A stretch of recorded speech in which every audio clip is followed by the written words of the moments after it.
Good morning once again, my brothers and sisters in Jesus Christ. What a great opportunity we have to study God's Word again this morning. Thank you for being here. We are here in Mark chapter 7, and today we see the amazing compassion of Jesus. I want to begin today by just reminding you of something that happened in chapter 6. If you remember, Jesus is in his hometown. He's in Nazareth, and the people that should automatically recognize him as the Messiah have no clue. They see the miracles, they hear the teaching, but they have no clue on who Jesus is. And he was amazed at their lack of faith. Did it stop his ministry? No, Jesus went around teaching from village to village. None of that stopped, but when he was centralized in the Galilee, Nazareth region, the people, for the most part, not all, but for the most part, could care less. They were not at all willing to receive him as the Messiah, recognize him as God in the flesh, worship him, and follow him. No, he was amazed at their lack of faith. So the people of God who should automatically get it because they've studied the Old Testament all their lives, they don't get it. Who gets it? Well, if you remember yesterday, we went to Tyre and Sidon. We'll look at the map again here in a second. But Jesus now leaves that area. Then Jesus left the vicinity of Tyre and went through Sidon. That's about 20 miles north, as we'll see. But then he goes down to the Sea of Galilee, although instead of this time to Capernaum, he goes into the region of the Decapolis. Let me show you what this is about. You remember this map from yesterday. I'm sorry it's so small I can't blow it up and keep everything on it, but there's the region of Galilee. There's where Jesus has been operating throughout the Gospel of Mark for the most part. All right, now he takes this trip up to Tyre. You remember there was a demon-possessed daughter in Tyre. The woman came and went to Jesus, fell on her face before him, begged him. The end of the story is that Jesus heals her daughter. But now we're told today that Jesus goes north to Sidon. These two cities in modern times are in what we know as Lebanon. And then from here, Jesus takes this route. He comes all the way down to the east side of the Sea of Galilee, back to the region of the Gerasenes. Now you remember, I hope, that he was already there. If you remember in chapter 5, it says Jesus did not let him. This is when Jesus has delivered this man from demonic possession. He was possessed by what was known as a legion. And he wants to go with Jesus. But Jesus did not let him, but said, go home to your family and tell them how much the Lord has done for you and how he has had mercy on you. Excuse me. So the man went away and began to tell in the Decapolis. So that's the point of this. The region that Jesus has come to has already seen the power of God and has already experienced this demonic possessed man to be totally restored. In fact, he's like the first missionary in Mark's gospel. Jesus sends him out to tell other people about who Jesus is, and apparently he does it, right? All the people were amazed.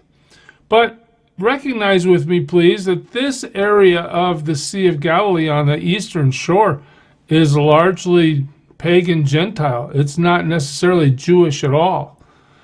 Jesus is delivering his message to his people, the Jewish nation, but having not been really well received at all, he goes to Tyre, he goes to Sidon, now he comes all the way back around to the Sea of Galilee again, only this time on the eastern shore. On the eastern shore. Sometimes, people reject God. God doesn't stop. He keeps moving. He ministers to the people that will receive him, right? So what's the story here? What happens? Well, there, some people brought to him a man who was deaf and could hardly talk.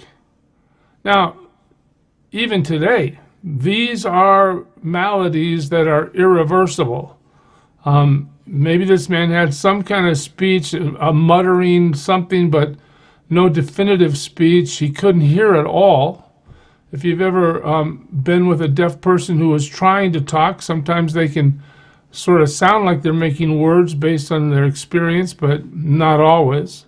Well, here's this man that has these two impossibly difficult conditions. There's no cure. I mean, today we might have some sort of therapy or remedy, but in the ancient world, there was nobody that could do anything about it, and there was nothing to be done.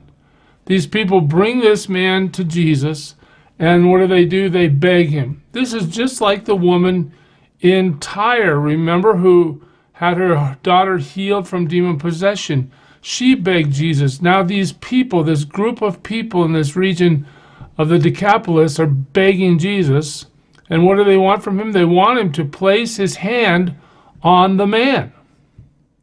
Well, they understand, of course, that Jesus has a healing power. He has a touch. So what happens? After he took him aside, away from the crowd, Jesus puts his hand on the man. He put his fingers into the man's ears, and then he spit and touched the man's tongue. What's happening here? Why does he do that? Well, one is that that's what they asked him to do. But two is when you're unable to speak and you can't hear, maybe this is Jesus' sign language to tell the man what he's about to do. The man can't communicate to him. The man can't ask him for anything. Maybe there's some communication going on there. Anyway, look at the miracle. He spit and touched the man's tongue. So Jesus has put his hands on this man, and then what does he do? He looks up to heaven, and with a deep sigh, he said to him, Ephphatha, which means be opened. Now, look at the compassion Jesus demonstrates to this man. This man is likely to be a Gentile man living on the eastern shore of the Sea of Galilee, likely to be very discounted in his society in terms of having any power or prestige or any sort of status at all, because he can't talk, he can't hear. He's lived in not a darkness of blindness, but kind of like a darkness. He can't really function in society. I wonder, maybe they perhaps don't even know what to do with him, right? He is ostracized, most likely.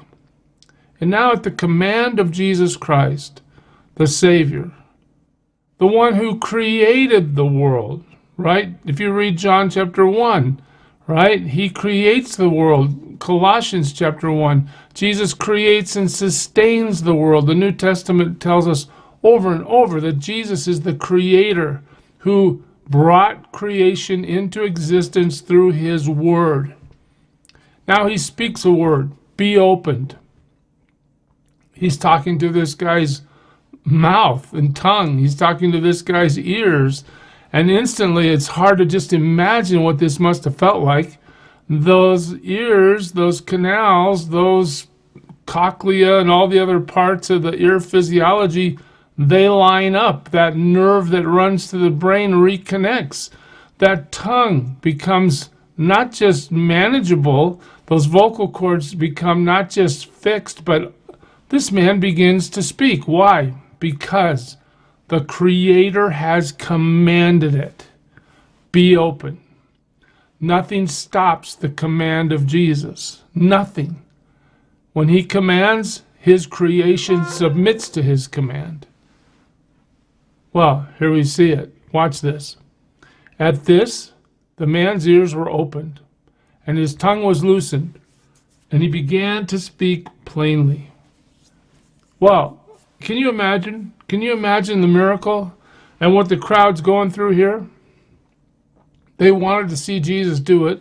They brought the man to Jesus. They told him to touch him. Jesus touches him, and guess what? The miracle occurs. The man's ears are opened. His tongue was loosened. And notice it says he began to speak plainly. There wasn't any process of, gee, how do I pronounce this or that? He was clear from an instant after Jesus' word. Now, I just want to step back from this miracle story for a second and take you back to Tyre, where that woman was asking Jesus for healing. Do you remember for her daughter, the demon-possessed the demon-possessed daughter whose mother wanted help? Remember we talked about all the action that she took? She came to Jesus. She fell at his feet. She begged him. She presented her request to him. My daughter's possessed by an unclean spirit. Will you help her? She calls him Lord. She acknowledges him. She's persistent. Even when he says, gee, I'm here for the children. I'm not going to give the food to the dogs. And she says, but even the dogs get the crumbs off the children's table. She doesn't get offended at that. She's humble. And when he tells her to go home because her daughter's been healed, she obeys. Remember? Some people like to make miracles into a formula. Oh, you just have to do this, and you just have to say that, and your faith has to be this much. And when you get all those things lined up in the formula, God's like an ATM machine. You just put in the right code, and if you get your code right, well, then God has to do something. It's going to happen. Just claim it. Well, I want you to see in the miracle in Tyre, one of the dynamics that's very similar is we're out of a Judaic region. We're in a Gentile region. Jesus is teaching his disciples, look, we show compassion and we bring healing to everybody, not just Jewish people, everybody. Your idea that a Gentile is unclean and should be avoided is not God's idea. We're ministering here. Now, we see that this lady in the previous story went through all these things, but here in Mark 7:35, this man, what does he do? Well, when the crowd grabs him and brings him to Jesus, all he does is go along. Does he fall at Jesus' feet? Doesn't say that he does. Does he say anything? No, he can't say anything. Does he do anything?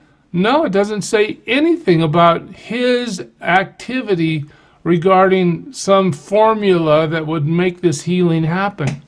No, he just shows up, and Jesus, in his mercy, has compassion, exercises his power, brings to bear for this man's life his healing touch, so that this man's life is completely restored. He can talk, he can hear, he's functional in his society in an instant. Now, what would you do if you hadn't ever talked and now all of a sudden you could talk? I mean, I'd be jumping up and down and running around to tell everybody, wouldn't you? What a great miracle. Well, look what Jesus tells this man. Jesus commanded them not to tell anyone. What? You mean I just got healed and I can't say anything about it, even though I've spent my whole life not being able to say anything, and now I can say something, but you're telling me not to say anything? Are you serious? Don't tell anyone. Why would Jesus say that? And if you read the Gospel of Mark, you'll see that this occurs over and over. In fact, in Luke as well, we see that Jesus is telling people, don't say anything. Why? Why? Well, the theologians call this the messianic secret. Jesus doesn't want to reveal himself fully yet because his mission has not been accomplished. He's not going to allow himself to be brought into some sort of public spotlight where they would try to make him into, the king or proclaim him as a divine healer. I mean, he's here and he's healing, but that's not his intention for coming.